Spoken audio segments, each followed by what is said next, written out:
अस्सलामुअलैकुम स्टूडेंट्स, कैसे हैं आप सब? ठीक हैं। आज हमने स्टार्ट किया कि आज हम न्यूमेरिकल्स स्टार्ट करते हैं चैप्टर वाइज। तो आज मैंने आपके लिए इलेक्ट्रोस्टैटिक का चैप्टर स्टार्ट किया है। और एक बात याद रखिएगा कि जिसकी बेसिक अच्छी होती है वो मुश्किल से मुश्किल तरीन भी सवाल सॉल्व कर सकता है। तो the first topic is that the coulomb law. Coulomb law is that you know about the Coulomb law. Two charges attract or repel each other, and this force by the some force of force. This force is directly proportional to the product of the charges and inversely proportional to the square of the distance between them. This is the Coulomb law.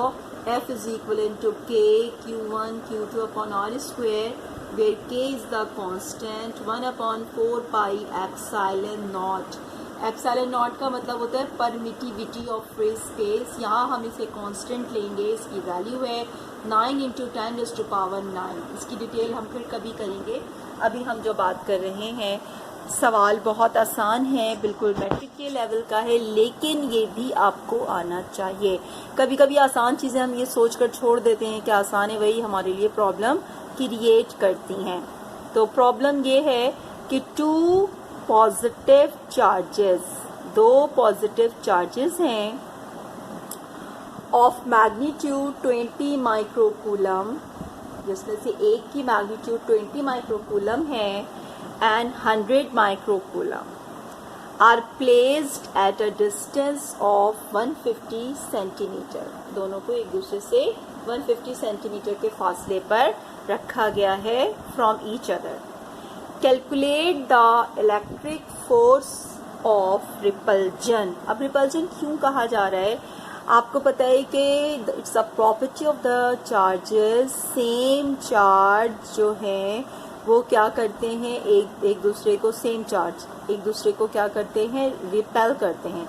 Different charge attract करते हैं। तो यहाँ पे इत्तेफाक से दोनों charges की value क्या है, सेम है। दोनों पॉजिटिव चार्जेस हैं, तो पॉजिटिव पॉजिटिव एक दूसरे को रिपेल करेंगे और नेगेटिव नेगेटिव भी एक दूसरे को रिपेल करेंगे। तो यहाँ पे फोर्स ऑफ रिपल्जन है बिटवीन देम। क्वेश्चन फिर देखिएगा,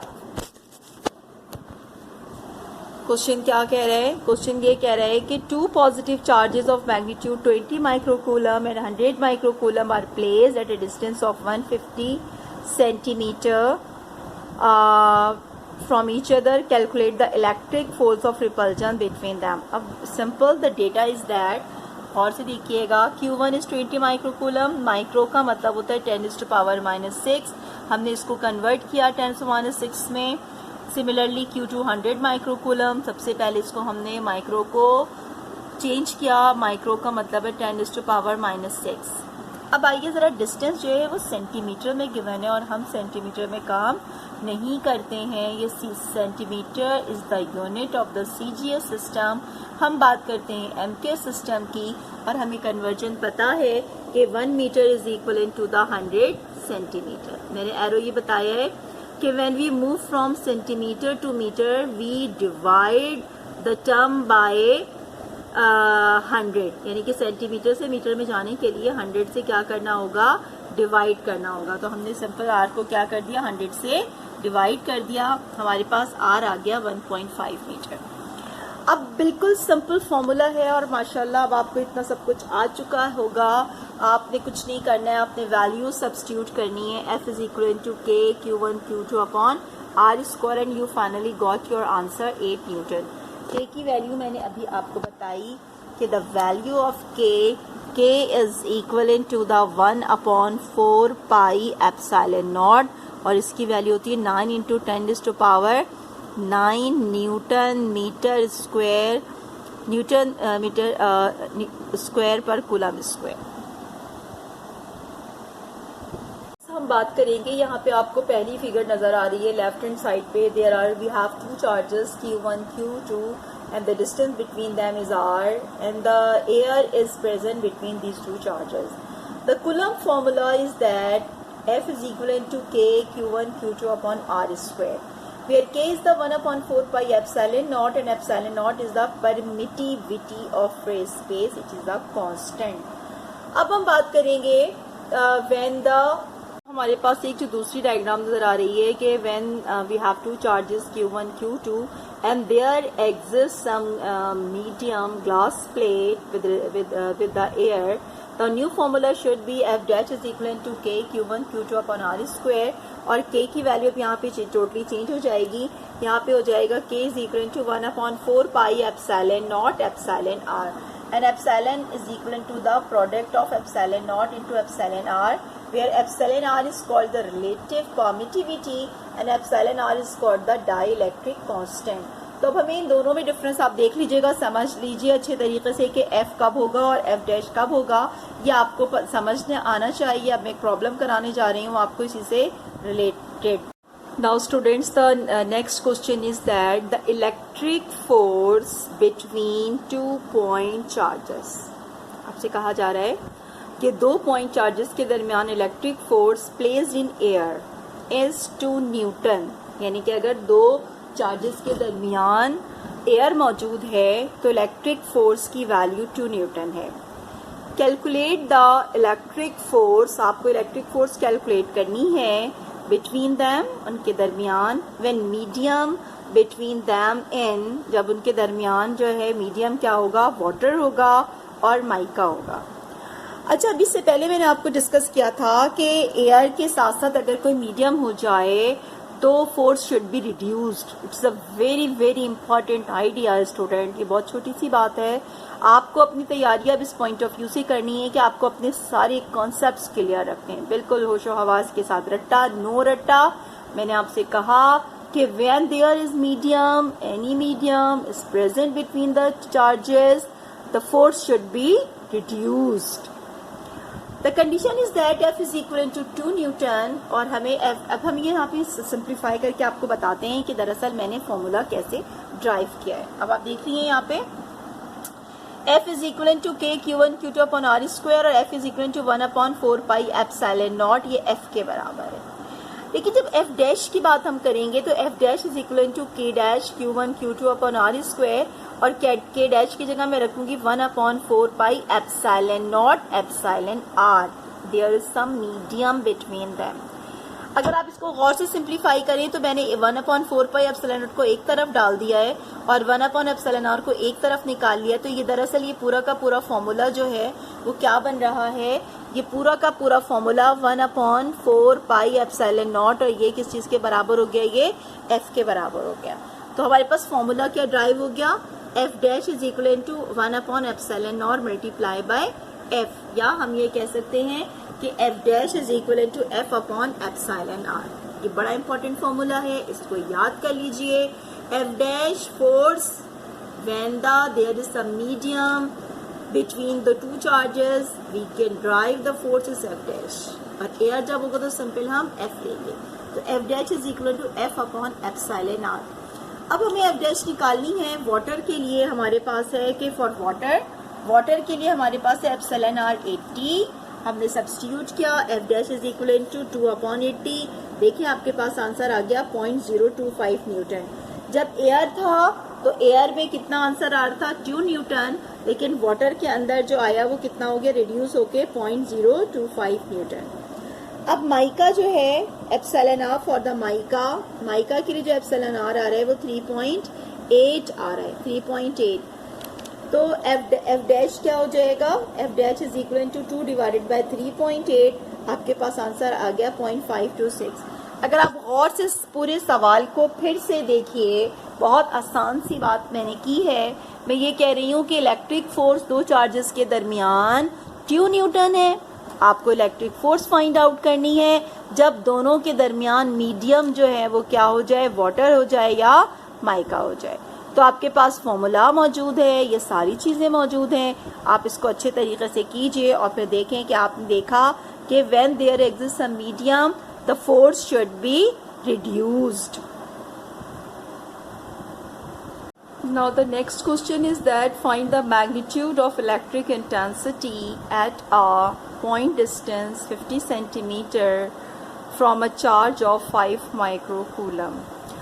आपसे मालूम कहा यह जा रहा है कि आपको इलेक्ट्रिक इंटेंसिटी फाइंड आउट करनी है कहाँ मालूम करनी है? एक पॉइंट चार्ज जो कि 5 माइक्रोकूलम से 50 सेंटीमीटर के फासले पर है। आपको पता है कि क्या चीज़ होती है? एक चार्ज मौजूद है, उस चार्ज के साथ एक और चार्ज मौजूद है, वो टेस्ट चार्ज कहलाता है। अब उससे कहा यह जा रहा है कि आपको उस टेस्ट चार्ज के ऊपर ये मालूम करना है कि उस पर कितनी इलेक्ट्रिक इंटेंसिटी फैक्टर्ड हो रही है, जबकि वो उससे 50 सेंटीमीटर के फासले पर मौजूद है। Solution is that the charge is equivalent to 5 microcoulomb. Our distance from these two charges is equivalent to the 50 centimeter. सबसे पहले हम इसको सेंटीमीटर को मीटर में कन्वर्ट करेंगे। क्यों? आपके पास 5 माइक्रोकूलम है, R 50 सेंटीमीटर है। सेंटीमीटर को मीटर में कन्वर्ट करने के लिए हम 100 से डिवाइड करते हैं, हमारे पास 0.5 मीटर आ गया। अब हमारे पास एक डायरेक्ट फॉर्मूला मैंने भी लिखा है, E is equivalent to the basic formula for the electric field intensity is that force per unit test charge, Q dash is the test charge. Test charge जिसको करीब लाया जा रहा है या जो उस फील्ड के अंदर उसको लाया जा रहा है। फॉर्मूला इज दैट, F का फॉर्मूला Q डैश अपन R स्क्वायर, जो कि डिवाइड हो रहा है Q डैश से। डिवीजन जब मल्टीप्लिकेशन में चेंज होता है तो वो 1 ओवर हो जाता है, तो Q डैश से Q dash cancel. The finally the formula for the electric field intensity is equivalent to E is equivalent to KQ over R square।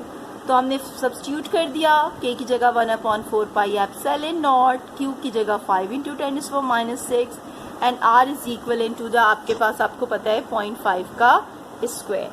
Finally हमारे पास आंसर जो आया वो 1.8 × 10⁻5 न्यूटन पर कूलम। बहुत ही आसान सवाल, बहुत ही सिंपल क्वेश्चन। आपसे यही कहा जा रहा है कि आपको इलेक्ट्रिक इंटेंसिटी मालूम करनी है।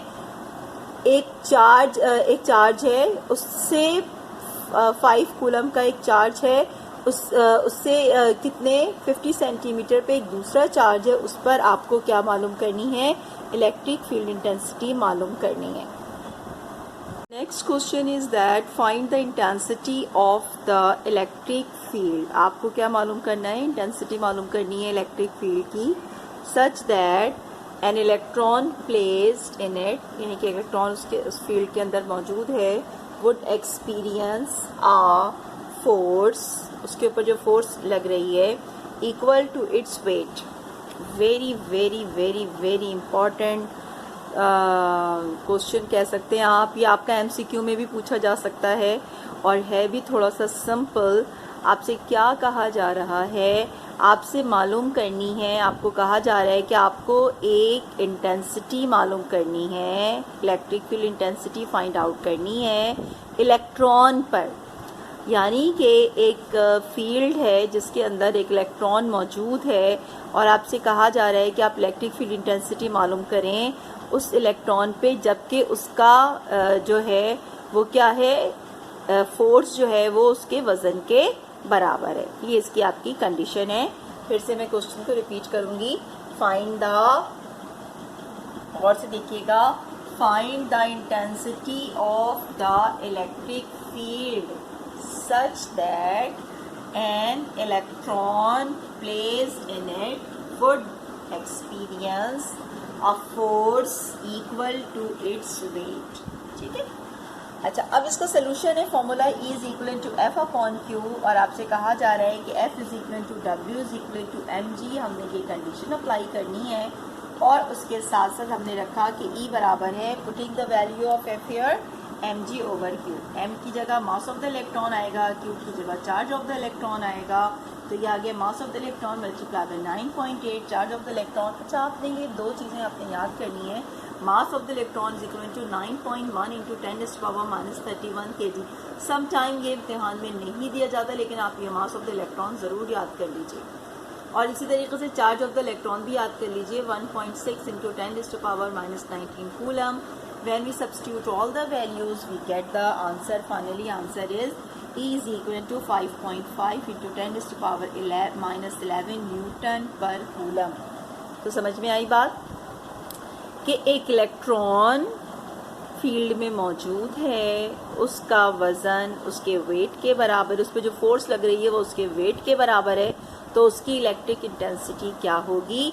5.5 इंटू 10⁻⁻11 न्यूटन पर coulomb. Now students, the question number 5 is that find the potential at a point situated. आपको पोटेंशियल मालूम करना है एक ऐसे पॉइंट पर at a distance of 50 centimetre from a charge of 5 microcoulomb. आपसे कहा जा रहा है कि एक आपके पास चार्ज है 5 माइक्रोकूलम, उससे 50 सेंटीमीटर पर जो है वो पोटेंशियल की वैल्यू क्या होगी। पोटेंशियल दरअसल क्या चीज़ होती है? Work done per unit charge, यानी कि एक चार्ज पर जितना आपने काम करना होता है वो क्या कहलाता है? वो उसका potential. The formula is that V is equal to KQ/R। This is the formula. फिर से क्वेश्चन सुनिएगा। Find the potential at a point. आपको पोटेंशियल मालूम करना है उस पॉइंट पर। पोटेंशियल मालूम करना है किस चीज़ पर? यानी कि एक 5 कूलम का चार्ज है, उससे 50 सेंटीमीटर के फासले पर आप उसको मूव करना है, तो अब आपने पोटेंशियल फाइंड आउट करना है। The solution is that the charge is equal to 5 microcoulomb. First you convert this micro into 10⁻⁻6. R is equal to the 50 centimeter. You convert the centimeter into meter divided by the 100. You will get your answer is the 0.5 meter. The formula is that V is equivalent to KQ/R. सारी value substitute की आपने, K की जगह, Q की जगह, R की जगह, आपके पास फाइनल आंसर हो गया 90,000 वोल्ट इज योर आंसर। यानी कि अगर कोई चार्ज 5 माइक्रोकूलम है, उससे 50 सेंटीमीटर पर के फासले पर आपको उसका पोटेंशियल मालूम करना है, तो वो कितना होगा? 90,000। इस तरह के छोटे छोटे जो क्वेश्चंस आते हैं ये आपके पास MCQs में भी आ सकते हैं, आपसे शॉर्ट क्वेश्चन आंसर्स में भी पूछा जा सकता है। तो आपका बेसिक कॉन्सेप्ट क्लियर होना चाहिए कि electric potential V is equal to KQ/R। Potential का फॉर्मूला है KQ/R। नाउ स्टूडेंट्स, मैं कुछ फॉर्मूलाज आपको बता रही हूँ जो कि थोड़ा सा स्टूडेंट्स को कंफ्यूज करते हैं। इलेक्ट्रिक इंटेंसिटी का फॉर्मूला है KQ/R², ठीक है, और इलेक्ट्रिक पोटेंशियल का फॉर्मूला है KQ/R। तो इसमें बिल्कुल भी कंफ्यूज होने की ज़रूरत नहीं है, इसको थोड़ा सा याद करेंगे तो आपको याद हो जाएगा कि इंटेंसिटी में R² है और पोटेंशियल में R है। इसी तरीके से the most important formula is Q is equal to N into E। N is the number of electrons, Q is the charge and E is the charge of the electron, जो कि हमें पता है 1.6 into 10⁻⁻19 होता है। यानी कि अगर आपको number of electrons find out करने होंगे तो फॉर्मूला क्या लगा लेंगे? N is equal to Q/E। एक और फॉर्मूला है phi is equal to E.del A। This phi is the electric flux. Electric flux का मतलब होता है number of electric lines passing per unit area. एक यूनिट एरिया में जितनी इलेक्ट्रिक लाइंस पास होती हैं वो उसका क्या कहलाता है? Electric flux. E.del A। Dot हटता है तो कॉस लगता है, ये बात याद रखिएगा। Question is that calculate the magnitude of electric field. आपको इलेक्ट्रिक फील्ड की वैल्यू फाइंड आउट करनी है बिटवीन टू प्लेट्स, दो प्लेट्स के दरमियान, if the separation between them is 0.50 centimetre. यानी कि दो प्लेट्स हैं, उनके दरमियान जो सेपरेशन है वो 0.50 सेंटीमीटर। आपको electric field intensity find out करनी है if the separation between them is 0.50 centimeter and the potential difference of 12 volt exists between them। आपको दो प्लेट्स के दरमियान क्या मालूम करनी है? Electric field intensity find out करनी है, जबकि आपके पास उनका डिस्टेंस आपको पता है और पोटेंशियल डिफरेंस आपको पता है। तो basic formula is that delta V, यानी कि potential difference is equal to VB minus VA।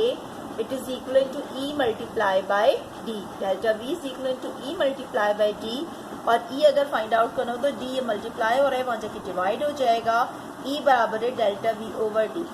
और आपके पास जो गिवन डेटा है वो है delta V is equal to 12 volt. Distance आपको पता है के 0.50 है, इसको सेंटीमीटर को मीटर में कन्वर्ट करने के लिए 100 से डिवाइड किया। इसको समटाइम्स हम आर से भी ज़ाहिर करते हैं, अब जिससे आपको दिल चाहे आप ज़ाहिर कर सकते हैं। तो E is equal to 12 divide by 0.5 into 10⁻²। The answer is 2400 volt per metre.